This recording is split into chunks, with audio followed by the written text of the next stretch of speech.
Muy bien, muy buenas tardes a todos. Bienvenidos. Desafortunadamente mi español, a pesar de que soy italiano, no es lo suficientemente bueno para poder expresarme en castellano, pero sí quisiera hacer una pequeña introducción y luego ya vamos a escuchar la conferencia magistral de Manuel Aguilar sobre el tema que nos ocupa. Voy a hablar algo sobre qué es el CERN y por qué estamos orgullosos de estos 60 años de edad que cumplimos este año en el CERN, pero es como un joven de 20 años con 40 años de experiencia, porque el CERN está en este triángulo del conocimiento tan célebre y la base del triángulo es nuestra misión. Me gustaría simplemente lograr que las fronteras del conocimiento realmente, que aumente lo conocido y que vayan más lejos las fronteras de ese conocimiento. ¿Por qué se comporta el universo tal como se comporta, cómo empezó, cómo ha progresado y cómo va a continuar? Ciertamente se trata de una pregunta inmaterial, pero hay muchas preguntas fundamentales, importantes, porque mejorar a lo largo de los siglos nuestro conocimiento sobre la naturaleza es algo que nos ha llevado a que a veces en 20, 30 años, de una forma inesperada, siempre nos encontramos con que mejora nuestra vida por este conocimiento ampliado. Bueno, pero no esperamos 20 ni 30 años. Queremos desarrollar nuevas tecnologías para estos aceleradores y detectores. No esperamos tanto, necesitamos nuevas tecnologías, que a menudo está ahí o si no está, hay que crearla. Pero a veces si está, es muy costosa y si es muy costosa, tenemos que ser listos y al hacerlo, simplemente, pues encontramos como pasó en el 89, cuando Tim Berners-Lee estaba trabajando en el CERN, en un gran experimento en su momento, que ahora le llamaríamos de tamaño medio, y él se fue a su supervisor por qué podemos hacer para establecer mejor nuestra comunicación. Y el supervisor le dijo, bueno, esto que dices es un poco, complejo pero prometedor. Y escribió el lenguaje que usamos hoy día, el lenguaje HTTP, el HTML, el lenguaje que es el que nos permite a todos los nodos ser usuarios de información en una red y ser suministradores de información dentro de esta red. Esto ha cambiado nuestro mundo. Si le preguntas a un joven, a cualquiera aquí de los que estamos, ¿desde cuándo tenemos Internet?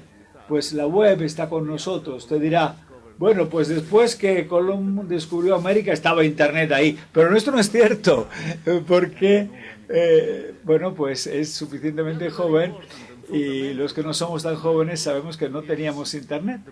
Y ahora tenemos otra parte del triángulo, el cerebro de los jóvenes, que es tan importante, por lo menos tan importante como la investigación o la inversión en infraestructura para la investigación. Sin este conocimiento de los jóvenes, sin la frescura y el conocimiento de los jóvenes, no puede mantenerse la investigación. Hay que entrenar nuevas generaciones de físicos, nuevas generaciones de ingenieros, y lo hacemos no en unidades ni en decenas, sino que estamos formando cientos de jóvenes y lo pasamos muy bien.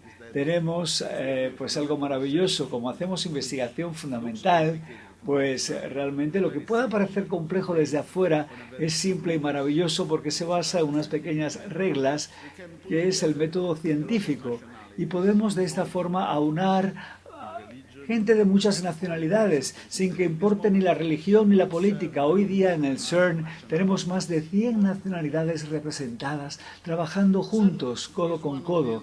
El CERN es una de las ideas grandes de las que podemos estar orgullosos de Europa. No siempre estamos orgullosos de Europa, pero a veces podemos estarlo, y este es un caso porque se concibió a finales de los 40 como una Europa que surgía de un mundo devastado y realmente algunos científicos pensaron que una de las mejores formas de reunir a Europa y evitar ese drenaje de cerebros que era enorme en aquel momento era reforzando la ciencia, y en el año 54 hubo de fundarse el CERN bajo la égida y el auspicio de la UNESCO, con 12 países miembros, y ahora ya tenemos 21 países. El último, precisamente, acaba oficialmente de integrarse como miembro de derecho pleno. Ha sido ayer, Israel. Israel ayer fue el día en que se hizo la bandera de Israel oficialmente, porque en el 2010 el Consejo decidió que para poder ser miembro del CERN ya no tenía que ser un país europeo. Nuevamente, la ciencia es un mensaje de colaboración internacional, colaboración mundial y paz. Esperemos que también de paz. Y aquí vemos la distribución de todos los usuarios del CERN. Y el CERN tiene una gran participación de Europa, pero si yo me remonto a la diapositiva anterior, si vuelvo atrás podemos ver que el número de personas que están en el CERN son 3.500 en plantilla, pero lo importante es que hay unos 11.000 usuarios que vienen de todo el mundo. Y nosotros somos como una pequeña aldea o una pequeña ciudad. Vemos los Estados miembros, a España le va muy bien, no solo en cuanto a usuarios, sino también en cuanto al número de personas, tanto personal estable como estudiantes, lo que significa que los físicos españoles y los ingenieros desempeñan un papel muy importante y seguirán desarrollando un papel clave, fundamental, en nuestro entorno.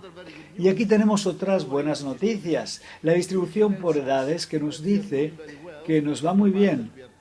Esto nos dice, por otra parte, que hacemos formación, porque el pico es de 26 años de edad. Pero, bueno, hay dos buenas noticias aquí. Y es que que el pico es de 26 años de edad. La otra es que bueno, la física hace que vivamos mucho tiempo porque vemos que hay gente trabajando con 80 y tantos años, muy activa. Y esto, aquí tenemos a alguien que con 85 años estaba ahí y le conozco porque esto es del 2009, estamos haciendo una nueva encuesta y sigue ahí, ahora tiene más de 90 y sigue trabajando. Y también es un premio Nobel y sigue con nosotros y sigue activo. La gente que viene no se queda siempre con nosotros. Digamos que más del 50% después de la formación van a hacer otras cosas y terminan enriqueciendo diferentes aspectos de la sociedad. La industria, se van a ser consultores, se van a la banca, se van a la investigación en el campo privado, trayendo algo muy importante consigo, que es la mentalidad de trabajo en un entorno internacional, trabajando en un entorno muy competitivo, pero a la vez en un entorno de colaboración, un enfoque colaborativo que, según mi punto de vista, constituye uno de los valores más importantes que da el CERN como retorno a los Estados miembros. Lo que estamos haciendo esencialmente, nuestra misión aparece aquí.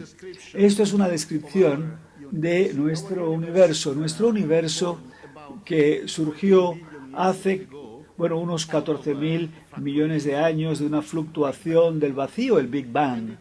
Y realmente se hubo de expandir a un nivel de 10 a la 28 centímetros, lo que es una gran cifra, porque hay 28 ceros después de ese 1. Y hay que recordar que si se expresa en metros, sería el cuadrado de la deuda norteamericana en dólares. Pero bueno, en fin. Esencialmente hay dos formas para explicar el por qué nos interesa tanto esta idea como idea fija. Si queremos comprender el universo tal cual es hoy día, tenemos que comprender cómo era cuando era muy joven. Ese universo, al principio, donde no había tenido suficiente tiempo para diferenciarse. Lo que nos está mostrando es esa simetría básica, esa función básica, las reglas básicas. Y por eso quisiéramos tener una máquina del tiempo. Y las ciencias fundamentales, esencialmente, construyen máquinas del tiempo. Y se puede construir una máquina del tiempo de dos formas.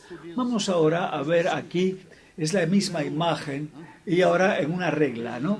Esto es una regla especial porque cada rayita de esta regla es de un factor de 10.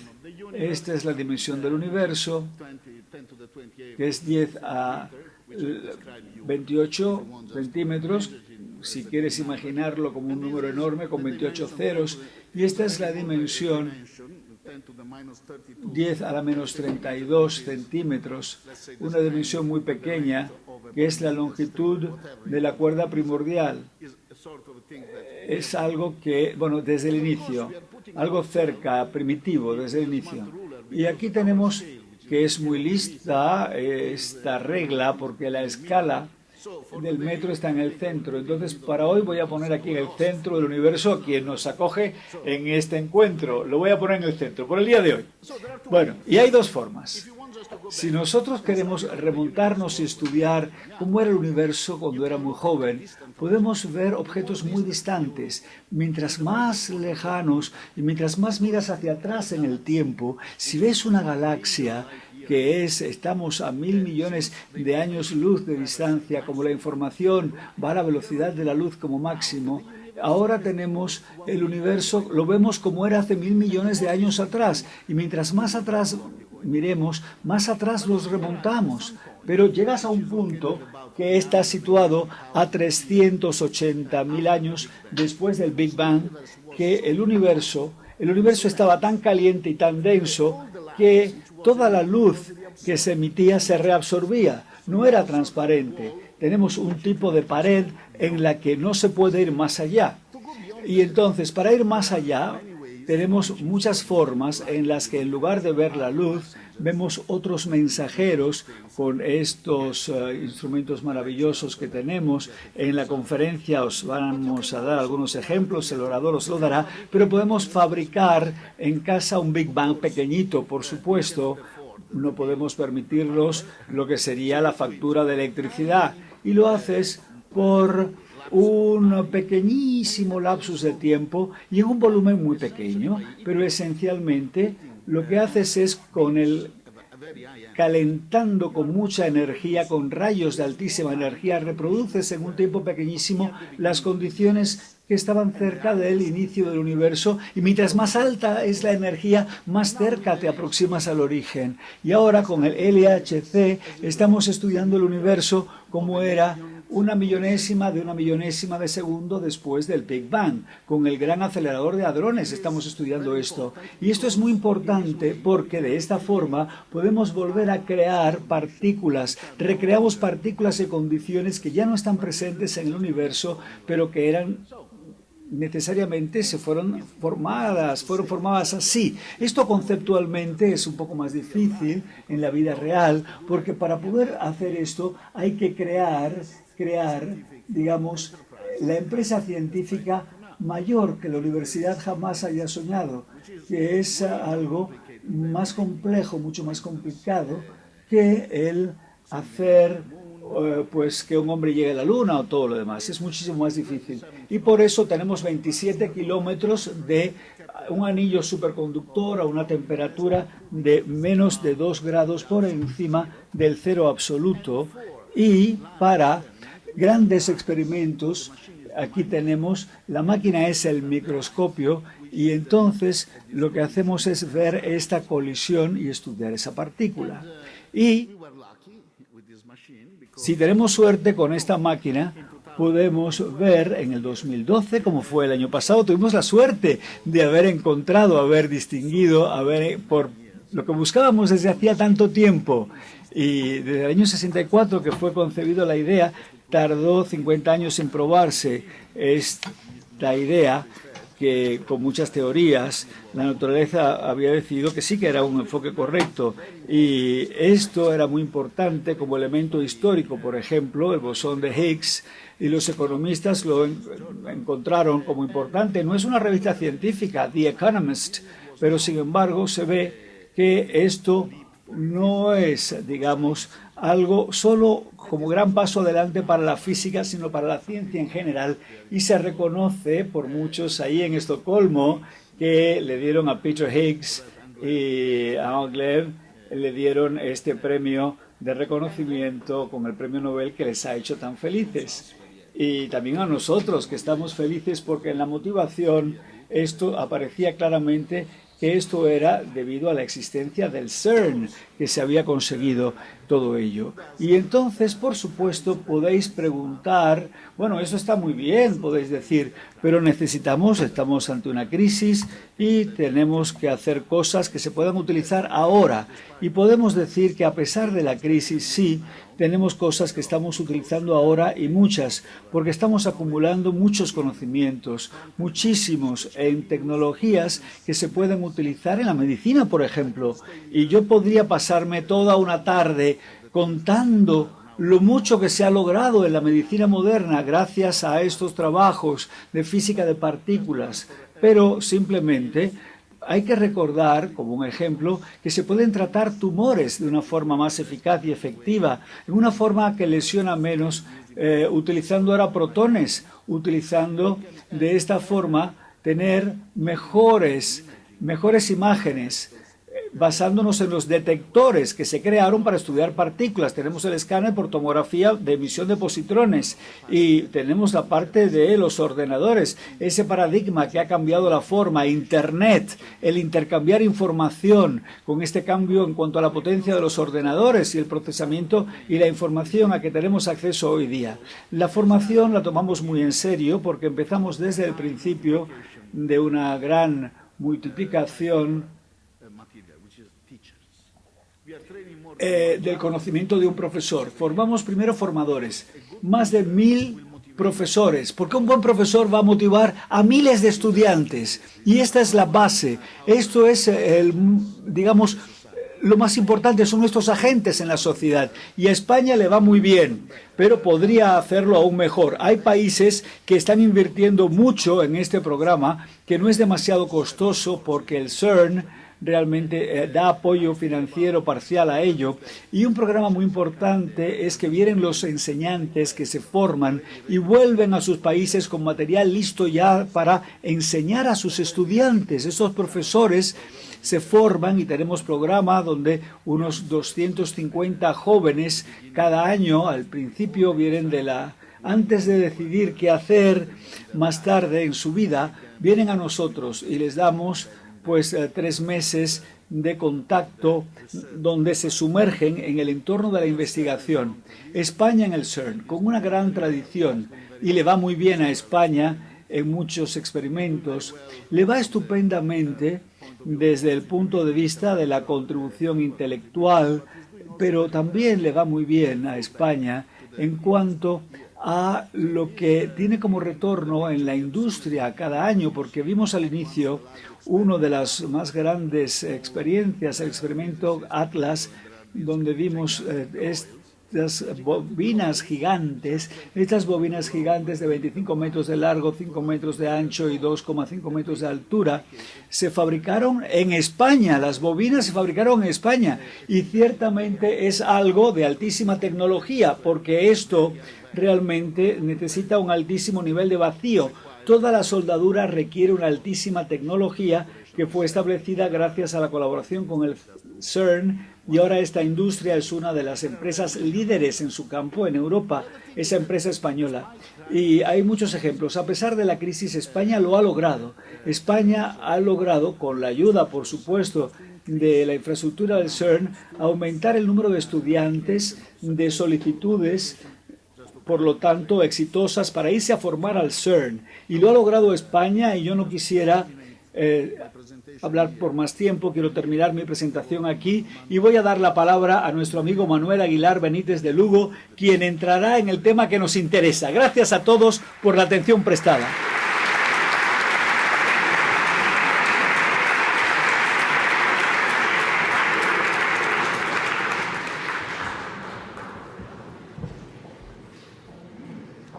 Okay, I will start by apologizing. Voy a empezar pidiendo disculpas porque mi italiano no es tan bueno, con lo cual no creo que voy a dar mi charla en italiano y entonces voy a hablar en español, si no importa. Voy a hablar en español y hay traducción al inglés, así es que no hay problema. Yo querría empezar por agradecer tanto al CERN como a la Fundación del Banco de Bilbao, Vizcaya, Argentaria, por la muy interesante, muy feliz iniciativa de organizar aquí, en la Fundación, un ciclo de seminarios relacionado con las actividades de física de partículas que se hacen en el CER. Y es una feliz iniciativa, pero también es muy apropiada porque, como nos ha recordado Sergio, el CER cumple en 2014 cumple 60 años. Por lo tanto, es una magnífica ocasión de celebrar una exitosa trayectoria científica a nivel europeo y a nivel mundial. Dicho esto, quiero también reconocer el esfuerzo que hace la Fundación, que tiene una trayectoria extraordinaria en el apoyo a la ciencia y en particular a la física, como son los premios de Fronteras del Conocimiento y también los premios que concede la Real Sociedad Española de Física y que están sponsorizados por el CER.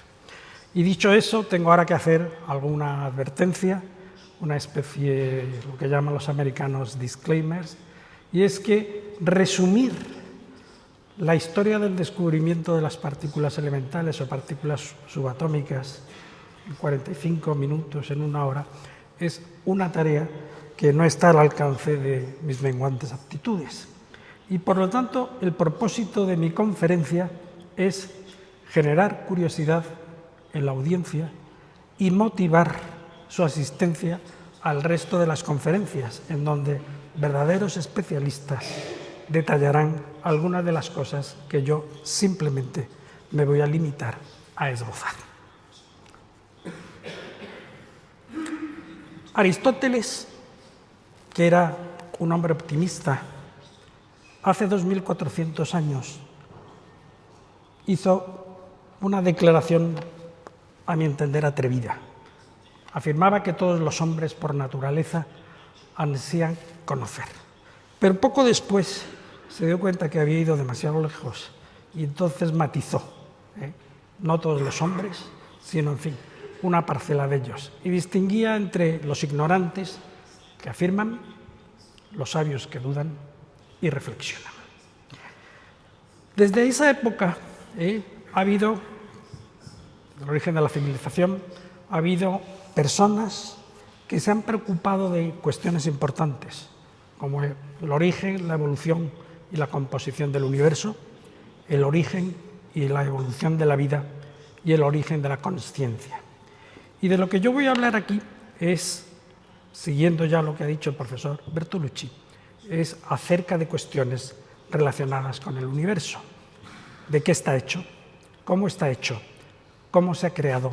¿Y cómo ha evolucionado?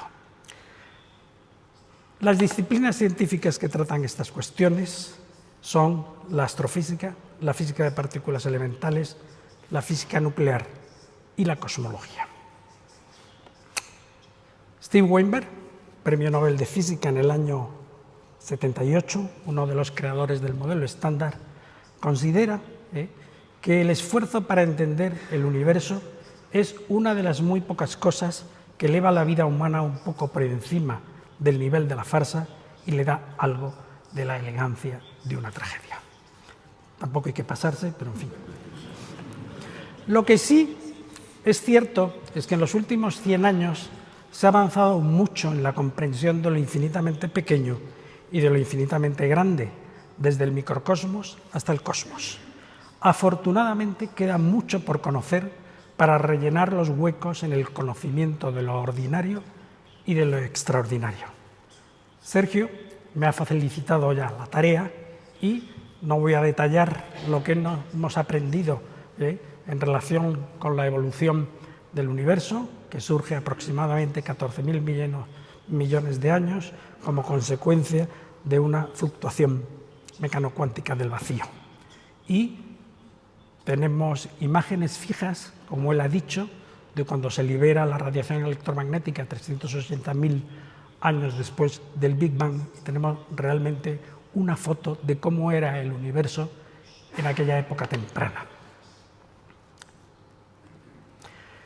En relación con el microcosmo, que es de lo que va a tratar esta conferencia, el mensaje más importante que nosotros podríamos transmitir probablemente a los habitantes de otros planetas es que la materia no llena todo el espacio que ocupa. Y de hecho, lo que hemos ido aprendiendo en estos últimos 100 años es que realmente el átomo, que es la estructura básica para construir el universo, el átomo está esencialmente vacío. La dimensión del átomo es del orden de 10 elevado a menos 4 centímetros, menos 8 centímetros, pero la parte densa, la parte importante desde el punto de vista de materia del átomo son los núcleos, pues ya tiene una dimensión del orden de 10 elevado a menos 12. Y hasta hoy hemos conseguido desentrañar cómo es la materia a la escala de 10 elevado a menos 17 centímetros. Lo que no sabemos es si el futuro, las investigaciones que vamos a realizar en las próximas décadas, establecerán que más allá de esta estructura a 10 elevado a menos 17 centímetros hay otra subestructura más fundamental. He dicho que se ha producido en estos últimos 100 años realmente un avance en el proceso de acopio de conocimiento extraordinario. ¿Cuáles son los ingredientes básicos? Y me voy a limitar a partir de ahora solo al mundo microscópico. Pues yo diría que por un lado ha habido extraordinarios avances teóricos, ha habido unos desarrollos tecnológicos espectaculares en muchos sectores de la instrumentación, ha sido posible construir instalaciones experimentales de un tamaño y complejidad sin precedentes en el ámbito de la ciencia fundamental y, como ha recalcado Sergio, se ha tratado de esfuerzos auténticamente a escalas globales. Y en este proceso de acopio de conocimiento, los aceleradores han jugado un papel determinante desde mediados de los años 50, esto es, desde la época en donde se crea el CERN, en el año 54. ¿Por qué el estudio de los procesos generados en aceleradores de partículas es tan importante? Pues es tan importante porque, debido a la dualidad onda-corpúsculo, cuando una partícula se mueve con una impulsión o una energía P, lleva asociada una onda y su longitud de onda que nos da la capacidad de resolver espacialmente estructuras está relacionada por esta ecuación de Heisenberg. Por lo tanto, si nosotros disponemos, como es en el caso del CERN, de haces de partículas que hemos acelerado hasta energías, por ejemplo, de 1 teraelectronvoltio, que es equivalente a 1000 veces la masa del protón, lo que disponemos es de un microscopio con una resolución espacial de 10 elevado a menos 18 metros y, por lo tanto, podemos escudriñar científicamente la materia a esta escala de distancias. De hecho, en el LHC vamos a ser capaces, cuando funcione pleno rendimiento en 2015, obtener resoluciones espaciales de 10 elevado a menos 23 metros. Es importante estudiar, lo ha dicho el profesor Bertolucci, pero conviene insistir, estudiar estos procesos a muy alta energía, con estos haces de partículas generados en los aceleradores, porque debido a la relación termodinámica que liga la energía a la que tiene lugar un proceso con el tiempo universal, estudiando procesos a energías altas, lo que estamos es estableciendo las leyes que gobiernan el universo en su evolución a tiempos pequeños. Y como le he dicho, y aquí lo escribo, cuando hacemos los experimentos que estamos haciendo de colisiones protón-protón en el LHC, lo que estamos es estableciendo las leyes que gobiernan el universo cuando solo tenía 0,1 nanosegundos de existencia. Y cuando funciona en el modo de colisiones plomo-plomo, lo que hacemos es desentrañar esas leyes que gobiernan el universo cuando su vida era de 10 microsegundos. ¿Qué desconocemos? Yo creo que esa es una cuestión que es muy pertinente y el premio Nobel David Gross, que es uno de los inventores de la cromodinámica cuántica, decía, pero hay que entenderlo correctamente, porque si no se pueden hacer verdaderos despropósitos, que el producto más importante de la investigación es la ignorancia, en el sentido de que esta actividad investigadora de acopio de conocimiento lo que nos permite es acotar nuestro nivel de desconocimiento. Pues, ¿qué desconocemos acerca del universo? Desgraciadamente mucho. No conocemos de qué está hecho el 95% del universo. Y esto sí que es realmente una observación extraordinaria. Debido sobre todo a una serie de medidas astrofísicas y astronómicas, y en particular los estudios muy detallados de la radiación cósmica de microondas, el estudio de la luminosidad de las supernovas lejanas o el estudio de la morfología de los cúmulos galácticos, todo esto interpretado en el contexto de la teoría general de la gravitación y el modelo cosmológico de concordancia, podemos medir cuál es el balance de energía materia en el universo. Solo el 5% del total está hecho de partículas que hemos estudiado en detalle en el laboratorio. Hay una parte importante, que es el 25% del total, que está hecha de una materia que tiene la peculiaridad de que no absorbe ni emite de manera significativa radiación electromagnética, por lo tanto no es visible, y de ahí que se llame materia oscura. Pero no sabemos realmente de qué está hecha esa materia oscura. Y también sabemos que el universo desde hace algunos miles de años está en un proceso de expansión acelerada, y probablemente la razón subyacente de esta aceleración del universo, de este crecimiento acelerado del universo, sea la energía oscura, que aunque conocemos ya su ecuación de estado, realmente no sabemos exactamente qué es. ¿Qué es lo que conocemos? Pues 100 menos 95, el 5% del universo. ¿Y lo conocemos cómo? Pues yo diría que lo conocemos muy bien, porque tenemos una arquitectura científico-matemática que ha sido probada con gran detalle desde hace décadas, que es el modelo estándar de física de partículas, que obviamente no voy a describir. Decía Einstein que el supremo desafío del físico es llegar a aquellas leyes elementales a partir de las cuales el cosmos puede construirse por pura deducción. Pues yo me atrevería a decir que el modelo estándar responde a estas exigencias explicitadas en esa sentencia de Einstein. El modelo estándar, que es una síntesis verdaderamente extraordinaria de conocimiento, nos permite construir en detalle cómo funciona el microcosmos, cuáles son las leyes que gobiernan su funcionamiento. Y es realmente una estructura extraordinariamente elegante, construida sobre principios relativamente básicos, sencillos, porque las leyes que gobiernan los procesos entre partículas elementales pueden derivarse exigiendo que sean invariantes bajo las transformaciones de un determinado grupo de simetría. De esto hablarán algunos de mis compañeros en conferencias sucesivas de este ciclo. Lo importante es identificar cuál es el grupo de simetría, y es el que he escrito ahí.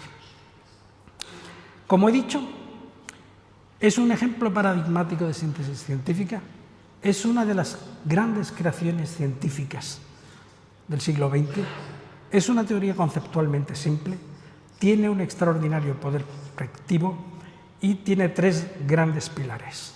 Uno, la invención y el descubrimiento de los quarks, de los cuales se cumplen en el 2014 50 años.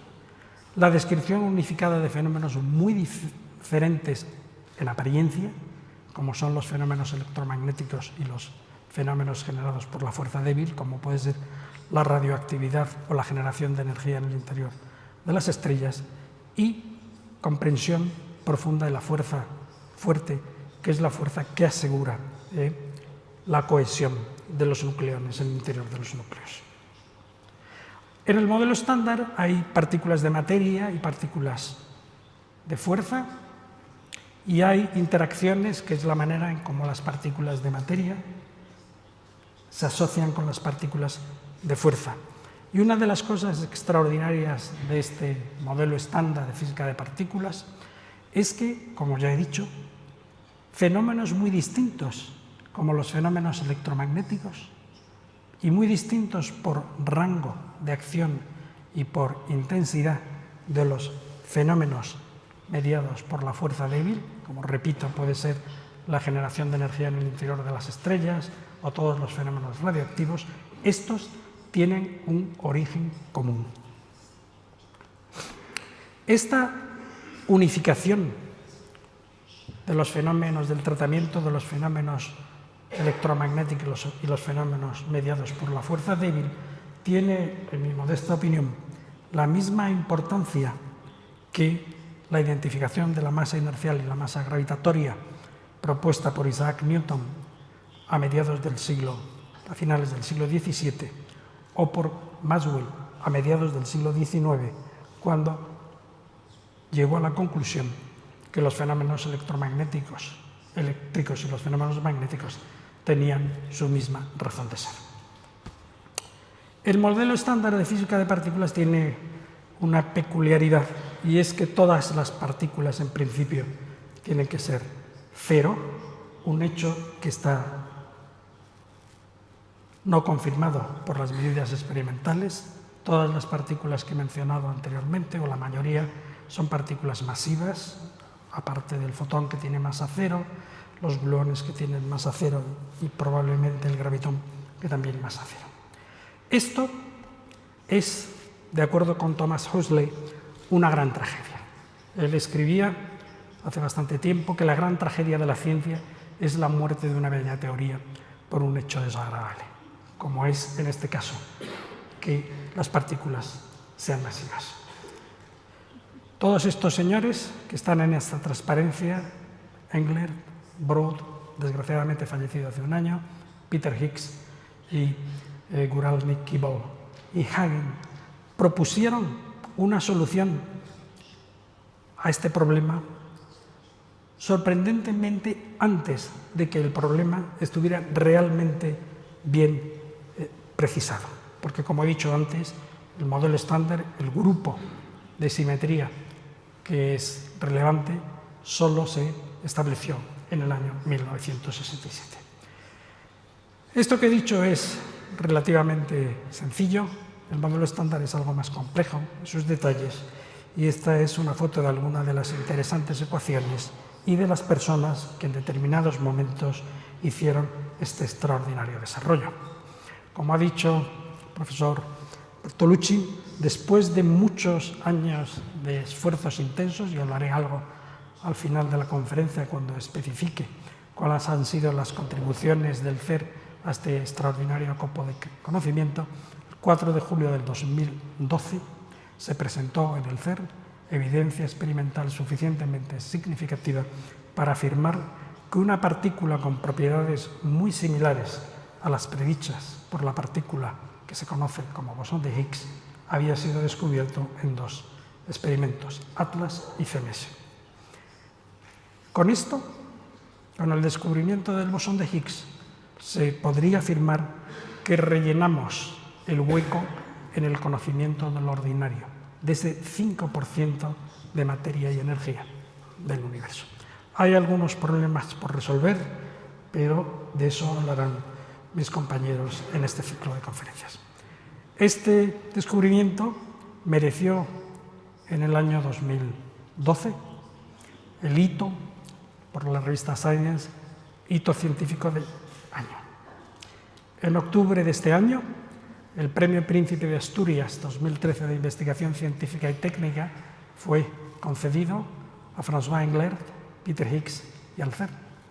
Y, como ya ha dicho Sergio, en diciembre, Peter Higgs y François Englert recibieron el Premio Nobel de Física, y en la justificación había una valoración muy justificada de la importancia que han tenido los experimentos Atlas y CMS del CERN para que este premio Nobel fuese otorgado a los proponentes de la idea hace 50 años. ¿Cómo hemos ido conociendo lo poco, si se quiere, que conocemos? ¿Cómo se ha construido, se ha hecho la construcción experimental del modelo estándar? Pues yo diría que en la primera mitad del siglo XX, el estudio de los rayos cósmicos descubiertos por Hess en 1912 fue la herramienta básica para establecer la existencia de nuevas partículas, en particular el primer ejemplar de antimateria y las partículas extrañas, que son decisivas para realmente la formulación del modelo estándar. El descubrimiento del antiprotón, la segunda antipartícula que se descubrió en 1955 en el Evatron del laboratorio Berkeley, en California, marcó un punto de inflexión en la física experimental de altas energías. Los aceleradores tomaron el relevo, aunque todavía hay fascinante ciencia que hacer con los rayos cósmicos, en particular neutrinos procedentes o bien del Sol, o neutrinos cósmicos, materia oscura, y entender mejor las pequeñas diferencias que hay entre las propiedades de materia y antimateria. Y aquí en este gráfico pues se ve que realmente hasta el año 55 pues prácticamente todas las partículas elementales fueron descubiertas en rayos cósmicos.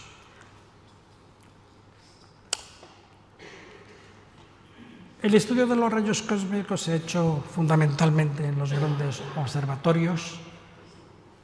Al principio, durante esta fase de la primera mitad del siglo XX, en altitud, luego se han hecho experimentos importantísimos y muy grandes también en superficie, como es el caso del experimento Auger en Argentina, pero, repito, las primeras evidencias de la existencia de partículas extrañas se hace en laboratorios situados en el Guy du Midi, Chamonix, en la Jungfrau, en Suiza, y el Pic du Midi, en Bigorre también, en los Pirineos franceses.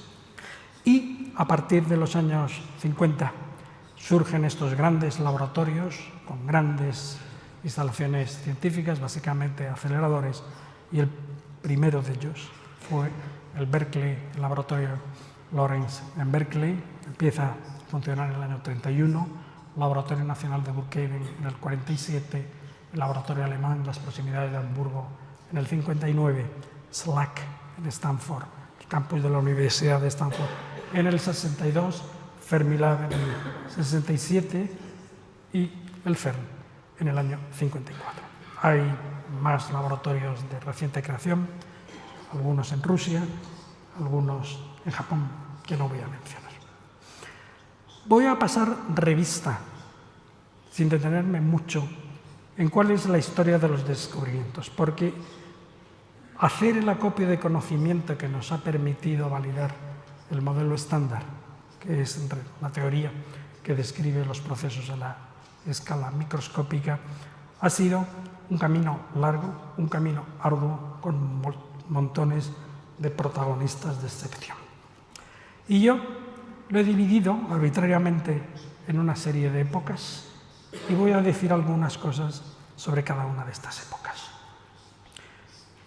Lo que yo llamo la Belle Époque, que dura primer tercio del siglo XX, se inicia con el descubrimiento del electrón en el año 97, el descubrimiento de los fenómenos radiactivos,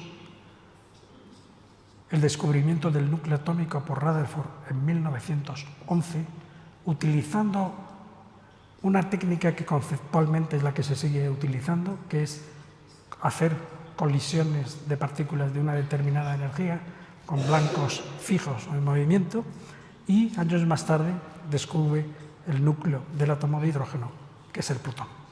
Y en el año 32, Chadwick descubre el otro elemento importante en la formación de los núcleos, que es el neutrón. A nivel instrumental, se inventa la cámara de niebla por Wilson, se descubren los rayos cósmicos, Lawrence construye el primer ciclotrón.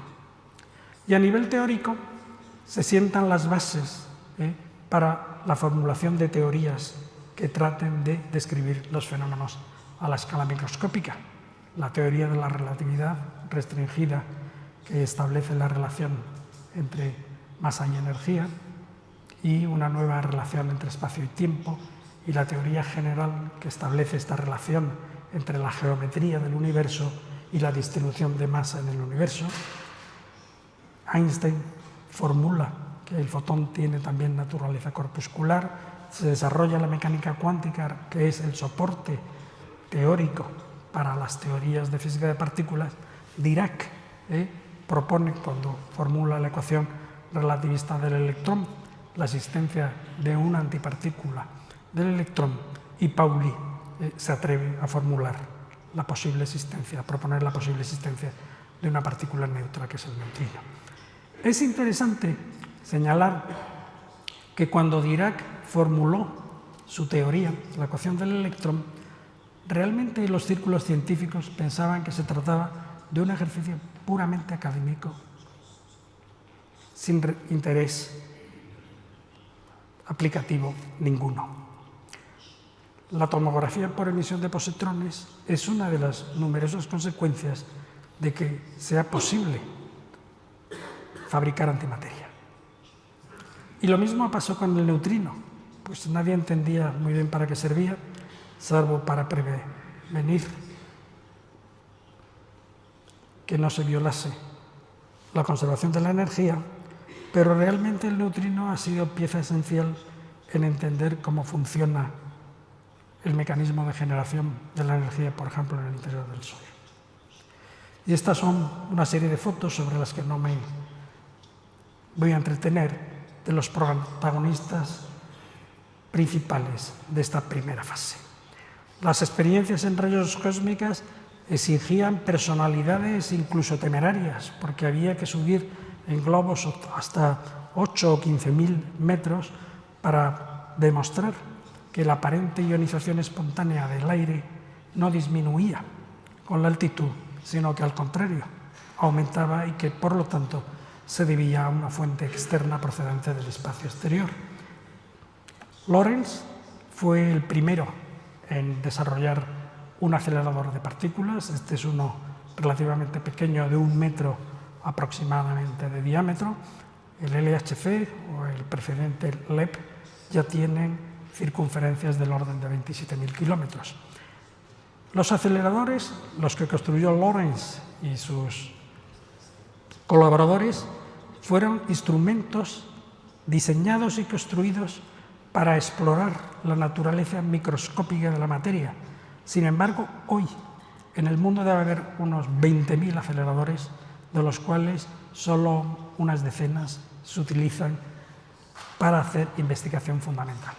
Los otros se utilizan para todo tipo de aplicaciones industriales y en particular médicas. Los aceleradores de partículas son un método potente de terapia en tumores cancerosos.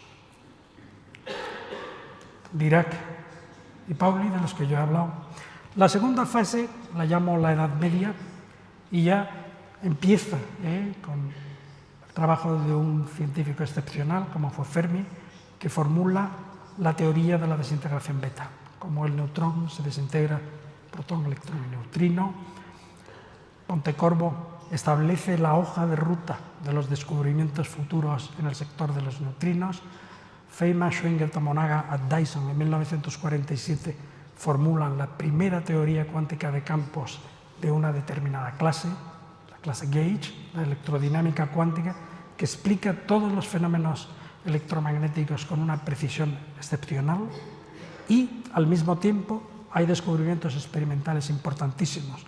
El positrón por Ondestone, las primeras evidencias sobre la existencia de un universo oscuro, la materia oscura, por el astrónomo suizo Zwicky.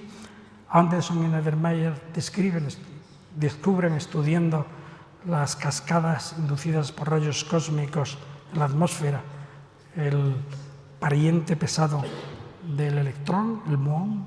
Powell descubre también, estudiando rayos cósmicos, el pión. Se descubren los primeros ejemplares de partículas extrañas, también utilizando la radiación cósmica, y finalmente en el año 53 Cowan y Reines descubren el neutrino del electrón. Estas son algunas imágenes de algunos de los protagonistas de esta fase de acopio de conocimiento.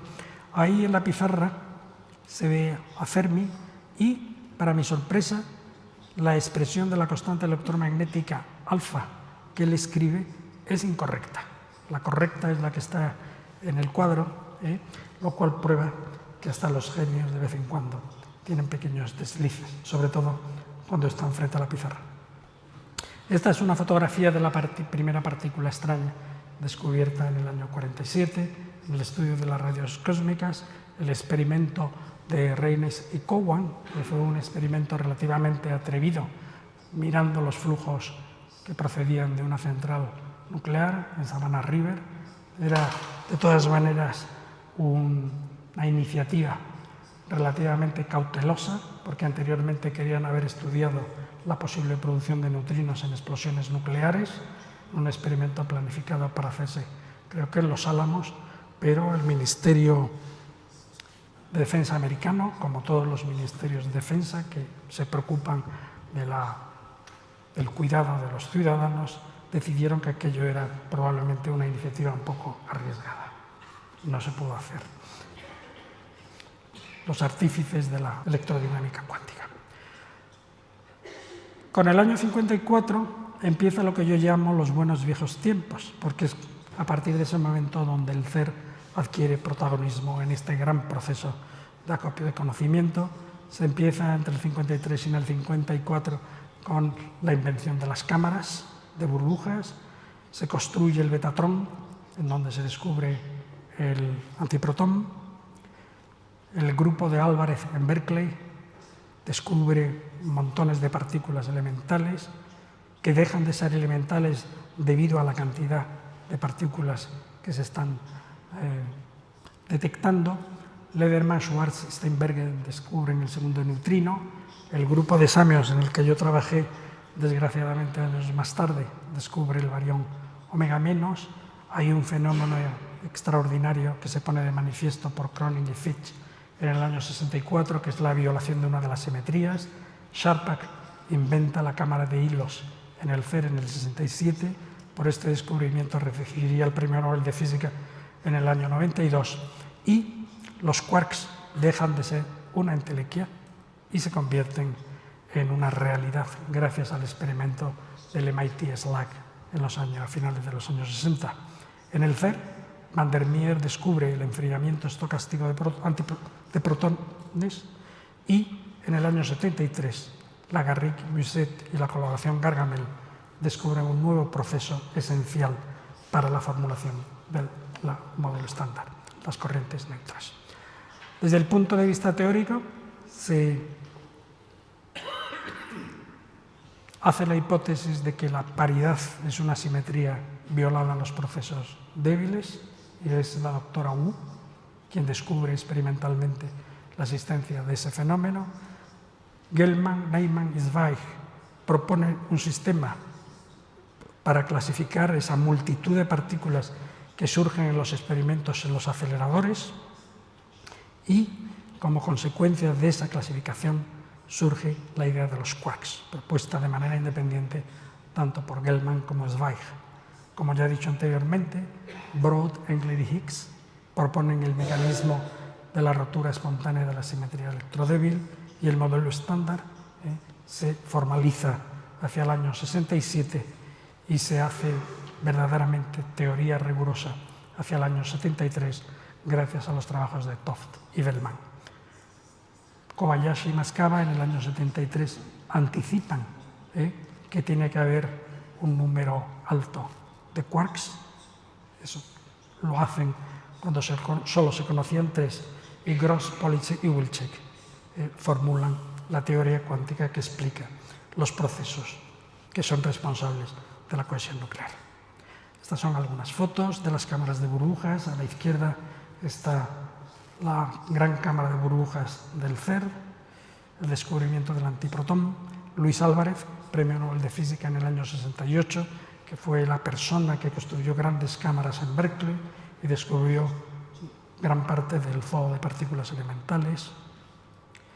Gell-Mann y Neyman, que fueron los que propusieron un sistema de clasificación de este zoo de partículas. El nombre lo puso Murray Gell-Mann, que fue premio Nobel de Física en el año 64, y hace referencia a un aforo budista que explicita 8 condiciones para el cese del dolor. Y en base a ideas ya de Heisenberg del año 32 y de un concepto nuevo, un número cuántico nuevo formulado por Gell-Mann y Nishijima en el año 53, se introduce también el número cuántico extrañeza, y con ayuda de Lissospin y de la extrañeza es posible clasificar las partículas que han sido descubiertas en representaciones de un grupo de simetría, que es el grupo SU3. El gran espaldarazo a este sistema clasificatorio se debe al grupo del profesor Samios. Aquí estoy yo, bastante más joven que ahora con él, que mantiene, le he visto no hace mucho tiempo, y mantiene una excelente cabellera. Pues descubrió una partícula que se llamó el omega menos, que estaba prehecho en ese esquema clasificatorio. Esto consolidó este esquema de simetría, y en base a este esquema de simetría, Gell-Mann y Zweig formularon en el año 64 la existencia de constituyentes a partir de los cuales era posible construir todas las partículas que ya se sabía cómo clasificarlas. Al parecer, el nombre de quarks le fue sugerido a Gell-Mann por la lectura de un libro absolutamente imposible, si no de leer, si de entender, que es Finnegan's Wake, de James Joyce. Gell-Mann creyó que realmente estas entidades, a partir de las cuales se construye todo el espectro de partículas, eran entelequias. No creía que fueran entidades reales, en parte porque estas partículas, constituyentes fundamentales, son partículas de cargas fraccionarias, y la experimentación había sido incapaz de encontrar evidencias experimentales para la existencia de partículas con cargas fraccionarias. Por contra, John Zweig, que no hace poco estuvo en el CER y nos dio una magnífica conferencia, propuso la existencia de constituyentes fundamentales que llamó ases. Y él sí que creía que estos constituyentes fundamentales eran entidades reales y que tarde o temprano se encontraría evidencia experimental para su existencia. Y en base a esas partículas, a esos constituyentes fundamentales, las partículas ya descubiertas tenían una interpretación sencilla en términos de su composición quark y antiquark en el caso de los mesones y 3 quarks en el caso de los bariones. Esta es una fotografía en donde están los físicos que descubrieron el segundo neutrino junto a Pontecorvo, una fotografía en donde están Fitts y Cronin, que descubrieron que partículas y antipartículas que en la formulación de Dirac debían tener todas las propiedades, la masa, el spin, los modos de desintegración idénticas. Ese no era el caso, y que en las partículas extrañas que se habían descubierto originalmente en rayos cósmicos, pero que se estudiaron hacia la saciedad en experimentos en aceleradores, había pequeñas discrepancias, pequeñas diferencias en sus modos de desintegración del orden del 3 por 1000. Este descubrimiento tiene ciertas implicaciones. Toda vez, y ahora volviendo al origen del universo, si el universo, como creemos, surge de una fluctuación cuántica del vacío, antes del vacío no hay nada, y por lo tanto, cuando se produce el vacío, si se crean partículas, se tiene que crear en igual cantidad antipartículas, de manera que el balance neto de partículas sea cero, que es el vacío. Sin embargo, la parte de nuestra galaxia que hemos observado revela que no hay antimateria primordial visible. ¿Cómo en el proceso este de expansión del universo, cómo se ha producido ese tránsito de una situación que era simétrica en antisimétrica, simétrica en materia y antimateria, cómo ha generado esa evolución en una situación completamente antisimétrica, en donde lo único que hay es materia? ¿Qué ha ocurrido con la antimateria primordial? Pues Andrei Sájarov, el famoso físico y pacifista ruso, poco después estableció que el origen de esta dramática desaparición de la antimateria podría ser explicado por las leyes de la microfísica, y una de ellas es precisamente el efecto descubierto por Cronin y Fitts. Desgraciadamente, la magnitud de esas desviaciones detectadas por Cronin, Fitts y posteriormente para otro tipo de partículas no parecen ser suficientes para explicar este fenómeno. Por lo tanto, esta observación. Por lo tanto, hay cosas todavía que investigar en este sector. La realidad de los quarks. Ya he dicho que había bastantes bastante escepticismo, incluso por uno de sus proponentes, sobre la realidad de estas partículas constituyentes. Y fue en un experimento que se realizó en Stanford a final de los años 60, en donde se descubrió la estructura puntual de la materia. Esto es, que en el interior de los protones y de los neutrones existían partículas puntuales que eran responsables de las colisiones, del comportamiento de los electrones al colisionar con la materia. De hecho, el experimento de MIT SLAC, como así se llama, realizado entre los años 67 y 70, consiste en hacer colisionar electrones contra protones, pero con electrones de alta energía. Y su precedente es el famoso experimento de Rutherford a principios del siglo XX, donde en lugar de utilizar electrones, utiliza partículas alfa, pero desgraciadamente de baja energía, de 7 megaelectronvoltios, y por lo tanto puede llegar a lo que llega, que es demostrar que el radio nuclear es del orden de 105 veces más pequeño que el radio atómico. En Stanford se siguió haciendo experimentos basados en esta idea de las colisiones de electrones con núcleos atómicos, y ya Hofstadter, que recibió el premio Nobel creo que en el año 61, puso de manifiesto que la carga eléctrica de los núcleos y sus momentos magnéticos tienen una distribución no puntual. Pero fue el experimento de MIT SLAC, y aquí están Taylor, Friedman y Kendall, que recibieron el premio Nobel, creo que en el año 80, junto con el teórico James Yorken de SLAC, que les ayudó a interpretar el resultado de las medidas realizadas en este gran espectrómetro, que efectivamente había entidades puntuales en el interior de los nucleones.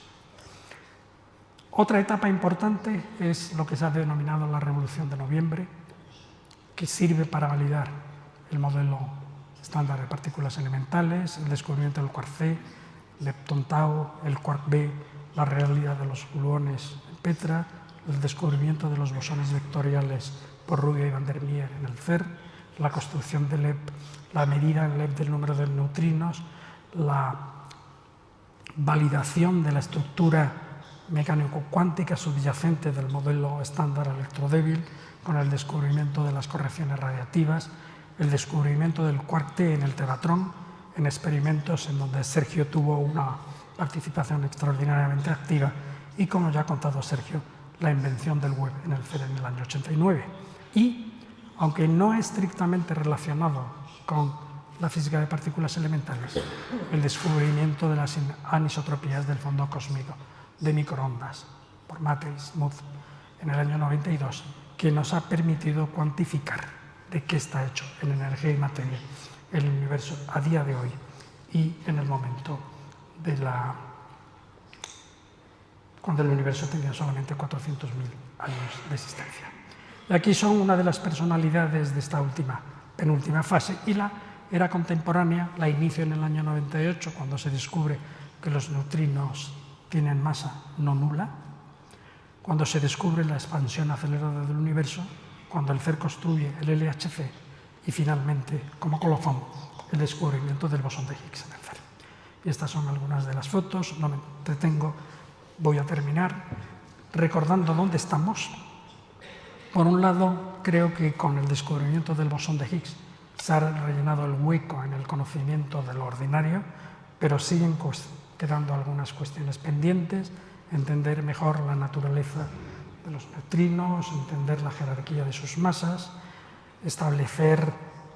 intentar entender cuál es la naturaleza de la materia oscura y entender por qué proceso la antimateria ha desaparecido en el curso de la evolución del universo. El CERN, lo más importante lo ha dicho Sergio. Añado que el CERN tiene el complejo de aceleradores más completo del mundo, lo que permite hacer una variedad de programas experimentales sin parangón. ¿Y cuáles han sido las contribuciones del CERN a este proceso largo de acopio de conocimiento? Pues se hace acopio de conocimiento y se avanza en la comprensión del mundo microscópico de muy diversas maneras, estableciendo el espectro de partículas, eso ya lo he mencionado, la espectroscopía hadrónica, en el CER a partir de los años 60. Hay programas realmente poderosos que permiten descubrir bastantes partículas. También se avanza con la invención de técnicas instrumentales. Una de ellas es el método de hacer haces de neutrinos monoenergéticos intensos. Se inventan las cámaras multihilos, Sharpak, año 67. Se inventa el enfriamiento estocástico, ya lo he mencionado, por Van der Meer. Se inventa el WIRP. Pero también se avanza en el proceso de acopio de conocimiento descubriendo procesos nuevos o estudiando con detalle procesos que son relativamente raros. El paradigma es el descubrimiento de las corrientes neutras en el CER en el año 73 y el descubrimiento de los bosones W y Z en el año 83. No solo procesos, sino también partículas. Por este descubrimiento, Van der Meer, que había inventado el enfriamiento estocástico de protones, y Carlo Rubbia, que fue la fuerza de driving force de este proceso, se descubren los W y los Z, que suponen una gran validación del modelo estándar electrodébil. Pero también ha habido estudios con neutrinos de la dispersión inelástica que han permitido completar los estudios del experimento MIT-SLAC sobre la realidad de los quarks, estudios sobre la variación de la simetría de enorme precisión y de consecuencias de largo alcance, la determinación del número de variedades de neutrinos que fija el número de constituyentes fundamentales y, como ya he mencionado, el descubrimiento de las correcciones radiativas electrodébiles, la dependencia de la constante de acoplo fuerte con la energía, multitud de cosas de detalle que son las que dan validez al modelo estándar. Y finalmente, el descubrimiento de bosón X. Y estas son algunas fotos, que no me entretengo, para terminar.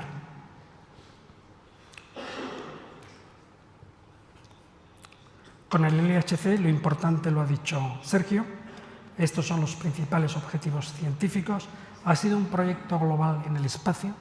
Han participado no solo todos los países miembros del CER, sino americanos, canadienses, estadounidenses, japoneses, indios, etcétera, etcétera. Pero también en el tiempo ha sido un proceso que ha exigido una tenacidad, una perseverancia y un savoir-faire verdaderamente excepcionales, y luego una unificación de criterios en la dirección del CER, ya que este proceso ha tenido que ser gestionado por media docena de administraciones distintas. Estas son transparencias que ilustran la complejidad y grandiosidad de este proyecto, su construcción, su ensamblaje en el túnel, la importantísima participación española en la construcción de la máquina. 1/3 de los criostatos de los 1232 dipolos superconductores se construyeron en España.